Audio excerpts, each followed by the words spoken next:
Like most people, when I was a child, I was raised, mom and dad, grow up, get married, have a family, and that was, what I assumed was going to happen. And then when I figured out who I was, which was long before I came out, it kind of went on the back burner.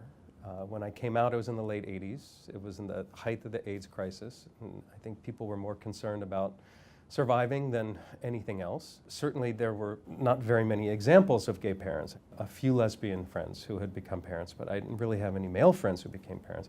It really didn't even seem like a possibility for my husband and I. We went through the process of trying to find ourselves in this crazy world where AIDS was happening, and we were trying to understand our relationships and our relationships with our families, and we became part of the marriage equality movement. We met a lesbian couple that had talked about wanting to have a known donor. They wanted to have a family, and it's so much easier for a lesbian couple to get, sperm from a sperm bank, but they wanted to have a donor that their kids could know as their father. So I have a 11-year-old daughter. Through my experience with my daughter, Piper, I think both my husband and I realized that we both really wanted to be parents on our own. So we started looking into adoption and men having babies events, and thought, well, surrogacy is great, but surrogacy is so expensive and we really can't afford it. And then we had this amazing thing, this incredible New York story happen to us. We were taking care of a woman who lived in our building, and she was the kind of woman who you would cross the street to get away from, who you see New York full of kind of crazy old women, and she just happened to live in our building, and she was incredible.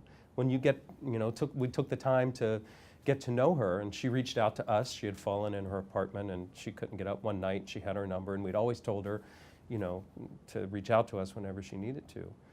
And we became friends, and we ended up taking care of her for the last 7 years of her life. And then when she died, she left us all of this money that we had no idea that she had. And it gave us the ability to have our family the way that we wanted to. She's still here, And we absolutely just, it was a dream come true. So because of that incredible gift, we were able to afford surrogacy. We were able to have the family that we wanted to, and exactly the way that we wanted to have it. And it was perfect. I can't tell you the joy that Nicholas, our son, has brought to both my mom and Gary's mom. And I think because Gary is his biological father, it really means something more to our parents. I think many parents of gay men have felt in the past, I think it's changing now, that they were going to lose the opportunity to be a grandparent.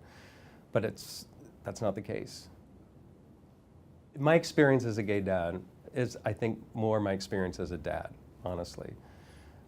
Before we had Nicholas, we went through this really interesting transition, a kind of fearful transition of what are we going to do, because once you come out, and once you're who you are and comfortable in the world, that's one transition. But then you sort of exist in the world, and you're not, I don't want to say you're passing, but it's not as evident your sexual identity as to a stranger on the street.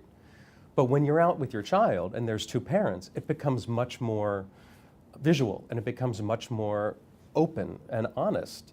And it scared us in a way, because my mom lives in West Virginia, Gary's mom lives in eastern Pennsylvania, and we drive there at least once a month to either one. So we're going through places, and we're going to places that haven't seen a lot of gay parents. One of the biggest surprises for us was when we gave people the chance to get to know us. They were absolutely cool with it. I think we had more trepidation about going out, and especially when Nicholas was an infant, and we would have to, we were at rest stops, or we were at a fast food place and have to change his diaper or whatever. And we created in our minds, I think, a situation that wasn't necessarily there. One time we were in a McDonald's, I think, and there's this older couple sitting across from Gary's back was to them, but they were kind of watching us. And it's kind of clear when you have a baby and you're both taking care of the baby that, you're both parents, and then, oh my gosh, it's two dads.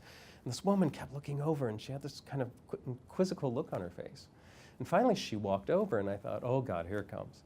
And she came over and said, my daughter's a lesbian, and she's thinking about having a family, and it's so great to see you here. And it was absolutely not what we had expected. I think everyone's experience as a parent is different. I think a lot of dads, particularly dads through surrogacy, it takes them a while to establish themselves. They, I think when you come out, you sort of then go through your adolescence as a gay person, and maybe it takes you longer to get to relationship and then family. So when we came into the family, scene, we were in our, late 40s, mid to late 40s. So, at school, we're not really the gay parents. We're the old parents, which is another set of obstacles to deal with. But my experience as a gay parent, certainly living in New York City, it's so much easier than I would imagine it to be for a gay parent who lives in the South or perhaps the Midwest, where there may not be as many resources. At my son's school, it's a public school, and I think a quarter of the parents are quote unquote non-traditional, either single parents, divorced parents, gay parents. There's another child in his class who has two dads. There's always been a child or children in his classes who have gay parents. So, and then I see Nicholas's experience. And his experience is that he just has two parents. They happen to be dads.